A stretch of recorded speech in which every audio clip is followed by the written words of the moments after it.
ఆయన ఆశీర్వాదం నా చెల్లికి అవసరం లేదమ్మా. అవసరం లేదని నువ్వు అనుకోవచ్చు, కానీ తండ్రిగా అది నా బాధ్యత. ఛీ, బాధ్యత గురించి నువ్వు మాట్లాడుకో. నాన్న గగన్, ఇక్కడ వినిపించాల్సింది గొడవలు కాదు, పెళ్లి మంత్రాలు. అవి వినిపించాలంటే ఈ మనిషి ఇక్కడ కనిపించకూడదు. వెళ్ళిపోమను.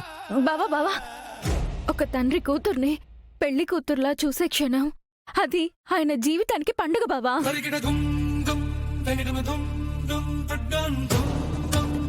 దాన్ని మనం ఆపకూడదు బావా. దయచేసి అర్థం చేసుకో.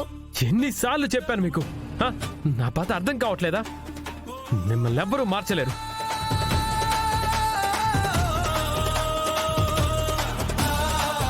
ఇతను అసలు ఈ పెళ్లిలో ఉండటం నాకు ఇష్టం లేదు.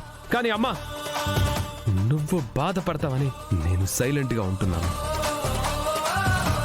లేదంటే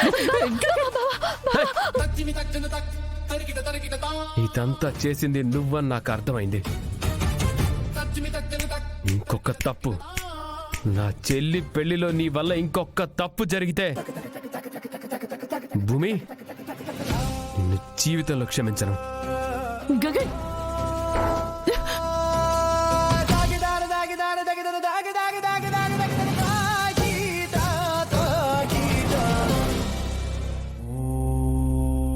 భూమి, చాలా థ్యాంక్స్ అమ్మా. నా కూతుర్ని పెళ్లి కూతురులా చూశాను, అక్షంతలేసి ఆశీర్వదించాను. కానీ ఎందుకు నాకు కన్యాదానం చేయాలనుంది. నా పిచ్చి గాని అది అత్యాస అవుతుందమ్మా. నెరవేరడం నాకు తెలుసు.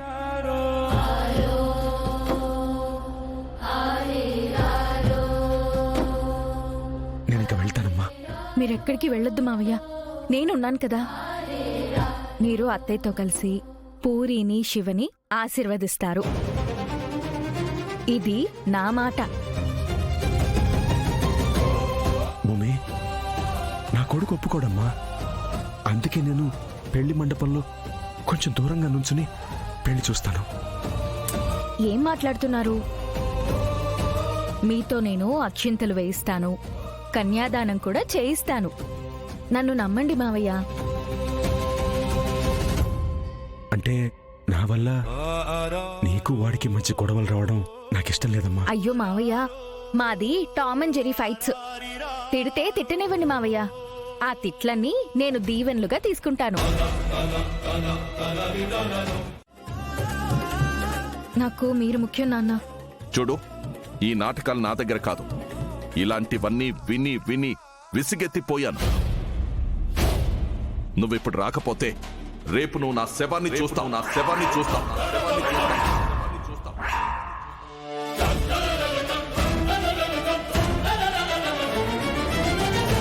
నాన్న, ఇప్పుడు ఏమైందని ఇలా మాట్లాడుతున్నారు? నానా, నానా, ఏమైంది భూమి? ఎందుకు ఇలా టెన్షన్ పడుతున్నావు? నాన్న ఫోన్ చేశారు. లాయర్ వచ్చారంట. ఆస్తి అర్జెంటుగా నాకు ఇచ్చేయాలి, నన్ను రమ్మంటున్నారు. లేకపోతే చచ్చిపోతానంటున్నారు. అక్కడికి వెళ్ళకపోతే నాన్న కోపం వస్తుంది. వెళ్తే ఇక్కడ గగన్ బావకి కోపం వస్తుంది. ఇప్పుడు నేనేం చేయాలి?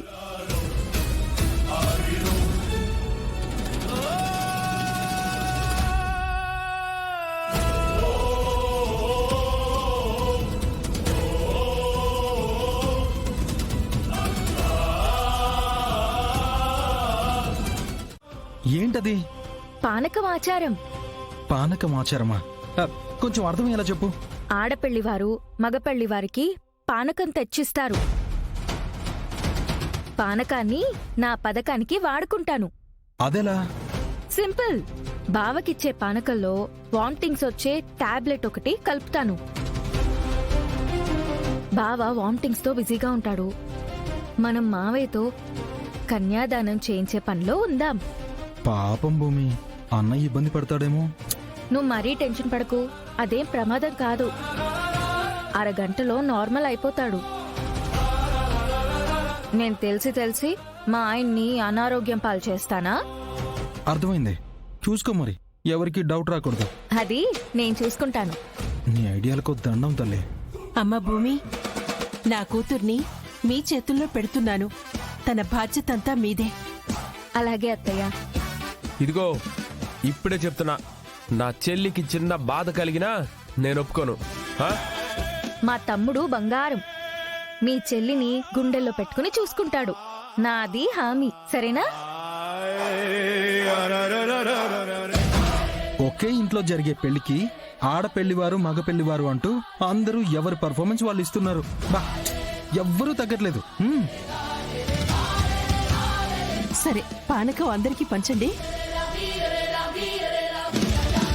భూమి, విన్నావా? పానకం అందరికీ పంచాలంట. ఆ?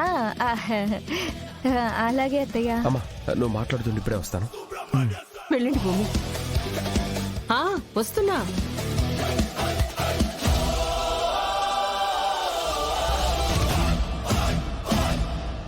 ఓకేనా? యా. బావా, పానకం. థ్యాంక్స్ భూమి.